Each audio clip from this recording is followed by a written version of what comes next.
Assalamualaikum warahmatullahi wabarakatuh. Salam sejahtera untuk kita semua. Perkenalkan, saya Nimade Bali Sukerti, calon guru penggerak angkatan 7 dari Karangasem, Bali.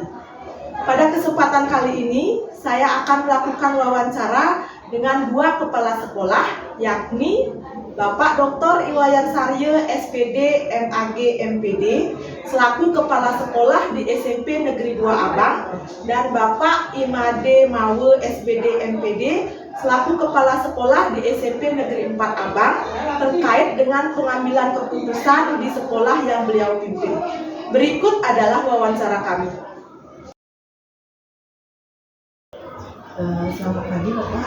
Pagi, Bu Balik gimana? Mohon maaf Pak, saya mengganggu waktunya sebentar. Ada yang ingin saya tanyakan terkait dengan pengambilan keputusan Pak di sekolah yang Bapak pimpin sekarang. Tidak apa-apa, silakan Bu Balik, silakan.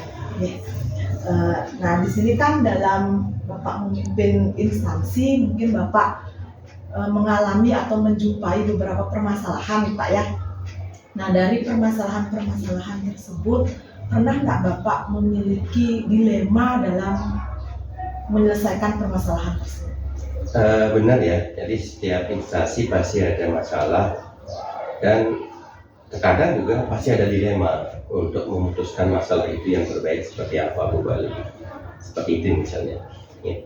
Jadi di sini di pendidikan guru penggerak ini ya Pak ya, saya di sana mengenal istilah dilema etika dengan rujukan moral. Benar. Di mana dilema etika itu kan suatu situasi di mana keduanya benar tapi bertentangan dalam mengambil keputusan. Sedangkan kalau dia rujukan moral, itu situasi ketika seseorang itu dihadapkan pada benar atau salah dalam mengambil keputusan tersebut. Nah, sekarang Bapak sebagai seorang pemimpin, bagaimana Bapak mengidentifikasi permasalahan tersebut?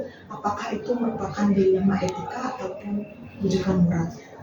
Baik, terima kasih Bu Balik. Jadi kalau itu dilema etika berarti sebenarnya masalah itu sama-sama ada kebenarannya, ya dari dua sisi itu ada kebenarannya, tetapi harus diputuskan satu yang terbaik yang mana.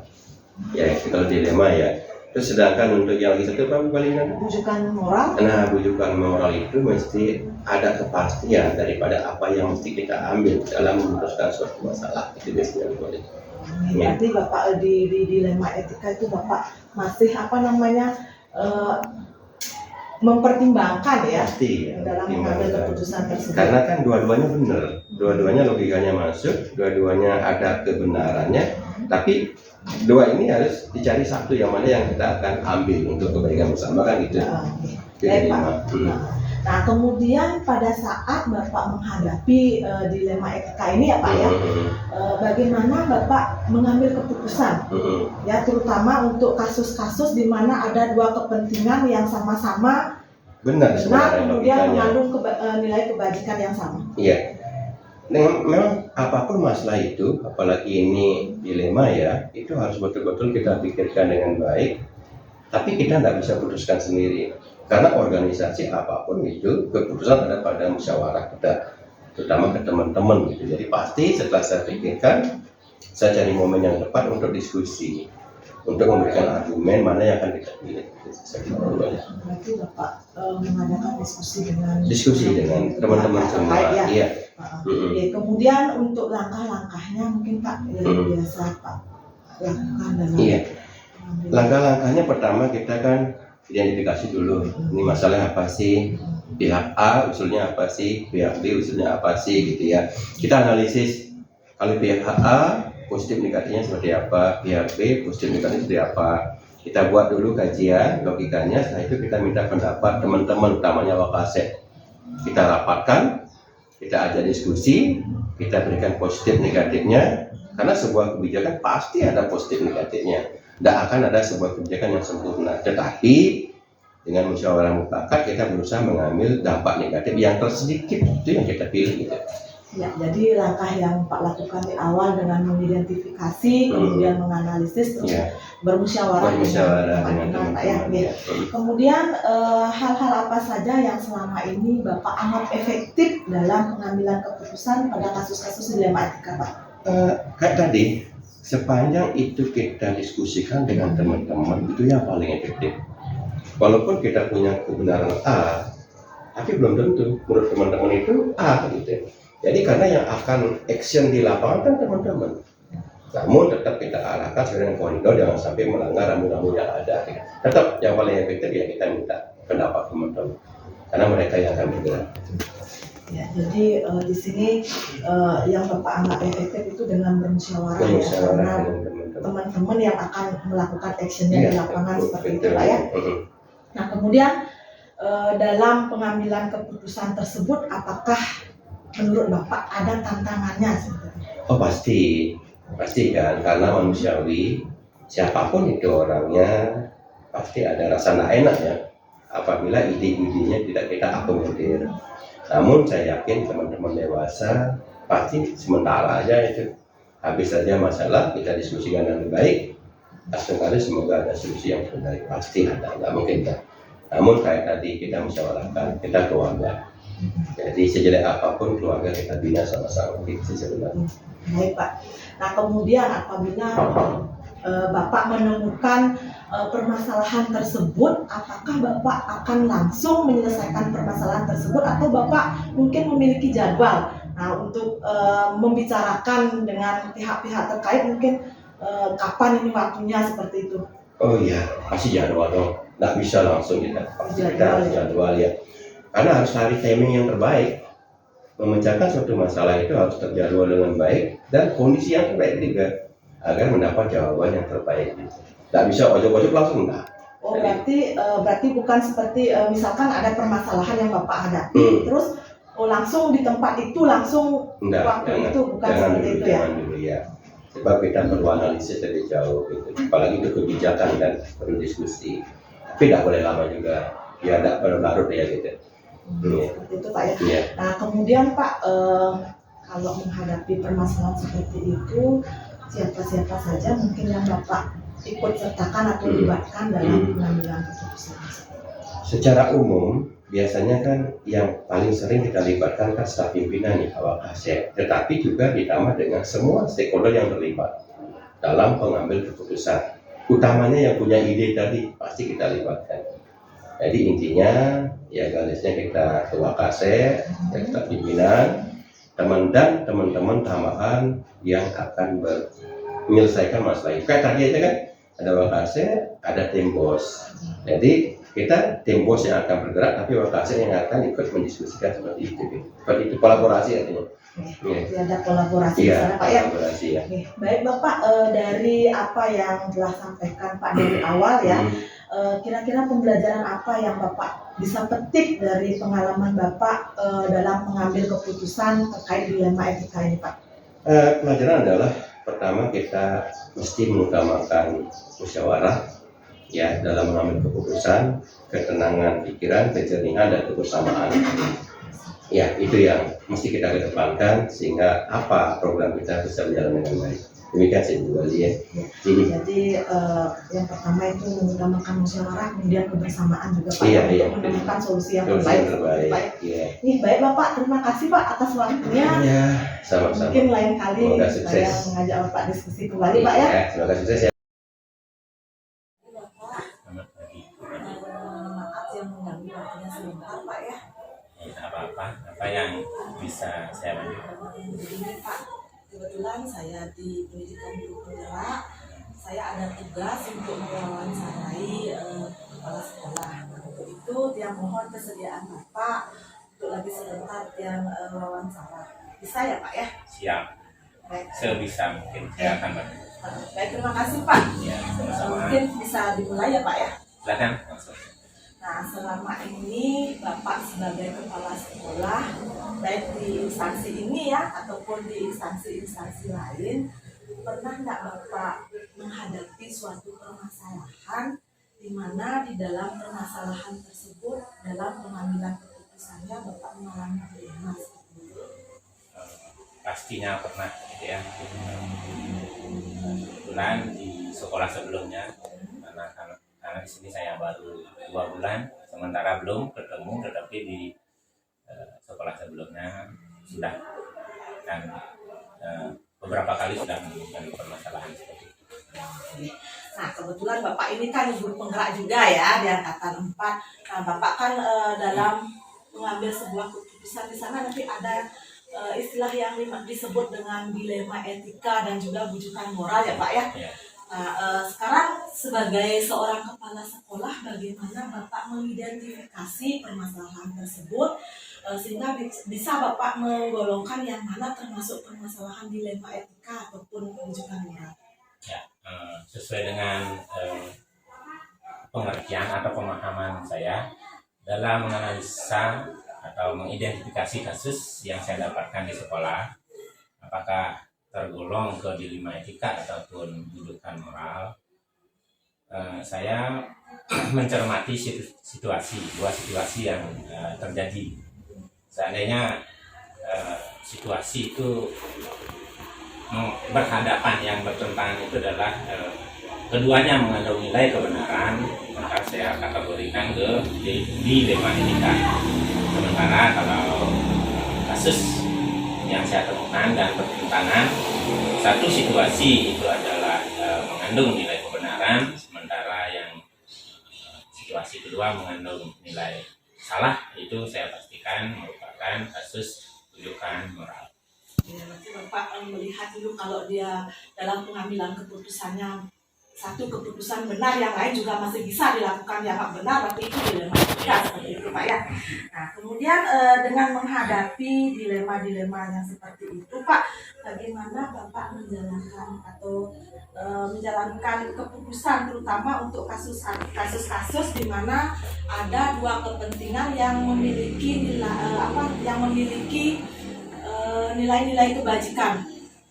Berarti kasusnya adalah dilema etika ya. Iya. Dalam menyelesaikan atau menangani kasus yang mengandung unsur dilema etika, saya berpedoman pada referensi ya. Yang pertama itu adalah 4 paradigma pengambilan keputusan, kemudian 3 prinsip pengambilan keputusan, kemudian 9 langkah untuk pengambilan dan pengujian keputusan. Ya baik Pak, jadi dalam menghadapi kasus yang seperti itu berarti Bapak sudah melihat paradigmanya, kemudian menganalisis prinsip-prinsip apa yang di sana ya, termasuk juga Bapak menjalankan ke 9 langkah tersebut berarti Pak ya. Ya, sedapat mungkin. Yang jelas saya berpegangan dengan teori tersebut. Kebetulan itu sudah saya dapatkan pada saat pembelajaran atau diklat calon guru penggerak. Baik Pak. Nah, kemudian langkah-langkah yang Bapak lakukan dalam apa saja yang sudah dilakukan? Yang pertama tentunya menganalisis dulu atau mengidentifikasi kasus itu termasuk kemana itu dari kedua kategori tadi. Kemudian mendalami kasus tersebut dan urgensinya bagaimana, dan memang jika diperlukan saya tetap harus berkoordinasi dengan pihak-pihak yang terlibat dalam kasus tersebut, kemudian juga tentunya berkolaborasi, bekerja sama dengan rekan-rekan kami di sekolah ya, baik itu dari unsur guru, pegawai, tidak tertutup juga kemungkinan dari pihak siswa. Berarti Bapak menganalisis terlebih dahulu, kemudian mendalami permasalahan yang terjadi, terus Bapak berkolaborasi ya dengan teman di sekolah dan juga mungkin melibatkan siswa seperti itu nih Pak nih. Nah, kemudian hal apa saja yang selama ini Bapak amat efektif dalam pengambilan keputusan pada kasus-kasus dilema etika? Berarti fokusnya ke dilema etika ya. Jadi kita sangat mengesampingkan dulu yang bujukan orangnya. Untuk kasus-kasus dilema etika ya, hal-hal yang efektif menurut saya pribadi selama pengalaman saya itu adalah yang kedua ya, yaitu pertama itu empat paradigma pengambilan keputusan. Karena di sana terlibat antara kepentingan pribadi, kemudian kepentingan kelompok, kemudian ada sisi keadilan, sisi belas kasihan dan sebagainya. Nah, mungkin kalau kasus di dilema etika itu saya fokusnya di sana. Paradigmanya ya Pak ya. Baik, kemudian selama pengambilan keputusan itu apa saja tantangannya nih Pak? Nah, untuk pengambilan keputusan lebih-lebih yang termasuk kategori dilema etika, tantangannya adalah sangat sulit mengambil keputusan yang bisa memuaskan kedua pihak. Biasanya kan begitu. Ya. Jadi ada pihak-pihak yang terlibat dalam kasus tersebut, karena ini merupakan dilema etika, itu tentunya karena keduanya mengandung nilai kebenaran, tentunya kalau mengambil keputusan itu sangat sulit memuaskan. Jadi ada salah satu pihak mungkin yang merasa tidak puas dengan keputusan Pak, seperti itu ya. Walaupun tingkat ketidakpuasnya bagaimana gitu, kita berusaha meminimalisir gitu ya. Jadi intinya sangat sulit, tantangannya sangat sulit memuaskan kedua belah pihak yang terlibat dalam kasus dilema. Kemudian dalam penyelesaian kasus dilema etika yang Bapak hadapi itu, apakah Bapak langsung menyelesaikan di tempat, terus kemudian memiliki jadwal, apa langsung saat kejadian itu terjadi Bapak langsung memecahkan? Untuk kasus ini penyelesaiannya mungkin relatif ya. Relatifnya maksudnya tergantung urgensi, keterdesakan. Kalau memang harus terdesak, kita ambil buat keputusan saat itu juga. Tapi kalau memungkinkan untuk ditunda, diselesaikan secara perlahan untuk mendapat hasil terbaik, jadi kita melaksanakan walaupun tidak terjadwal, tetapi ada prosedurnya. Jadi prosedurnya tetap dengan berpedoman pada tiga materi tadi, ya, 4 paradigma, 3 prinsip dan 9 mata. Jadi intinya di sini Bapak melihat urgensi Ya, dari urgensinya. permasalahan yang dihadapi seperti itu. Nah, kemudian dalam pengambilan keputusan itu siapa saja yang nanti mungkin akan Bapak libatkan untuk penyelesaian? Minimal kami kepala sekolah melibatkan paling tidak rekan-rekan Makassar minimal, ya. Tergantung juga ini relatif juga tergantung permasalahan yang kita hadapi, pelik tidaknya permasalahan yang kita hadapi. Jadi kalau memang perlu pertimbangan yang atau pilihan dilema itu terlalu sulit, tentunya kita akan melibatkan kolaborasi antara semua stakeholder di sekolah, misalnya pakai dari Wakase, guru-guru, pegawai, serta tentunya seperti tadi yang saya katakan di awal, tidak tertutup kemungkinan akan melibatkan peserta didik. Baik Pak, kemudian dari apa yang Bapak sampaikan dari awal ini ya, sampai terakhir tadi, pembelajaran apa yang bisa Bapak petik dari pengalaman Bapak dalam pengambilan keputusan terutama di dilema etika ini Pak? Jadi banyak hal sebenarnya yang bisa kita ambil pengalamannya terkait dengan bagaimana kita mengambil keputusan terkait dengan dilema etika. Yang menjadi hal terbaik bagi saya saya belajar berkolaborasi ya, bekerjasama dengan berbagai pihak, sehingga untuk kasus yang kita dapatkan, permasalahan yang kita hadapi, kita mendapat hasil atau memilih keputusan sehingga seminimal mungkin tidak mengecewakan pihak-pihak yang terlibat dalam kasus tersebut. Jadi intinya saya dapat berkolaborasi, bekerjasama dengan berbagai pihak. Baik Pak, jadi dapat saya simpulkan di sini berarti dalam menghadapi permasalahan dilema etika itu Bapak tetap berkolaborasi ya, sehingga bisa memuaskan lah, paling tidak memuaskan kedua belah pihak yang memiliki permasalahan tersebut.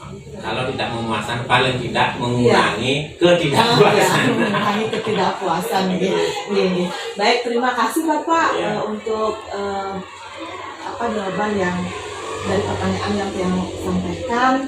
Sekali lagi mohon maaf ini sudah mengganggu dan terima kasih banyak. Tidak apa-apa ya. Mudah-mudahan apa yang saya sampaikan bisa membantu memperlancar tugas Made ya. Jadi mohon maaf juga kalau seandainya tadi jawaban-jawaban saya kurang. Terima kasih banyak Bapak. Demikianlah hasil wawancara kami dengan Bapak Dr. Iwayan Sarye, SPD, MAG, MPD, dan juga dengan Bapak Imade Mawe, SPD, MPD, terkait dengan pengambilan keputusan di sekolah yang beliau pimpin. Om Santi Om. Wassalamualaikum warahmatullahi wabarakatuh. Salam sejahtera untuk kita semua.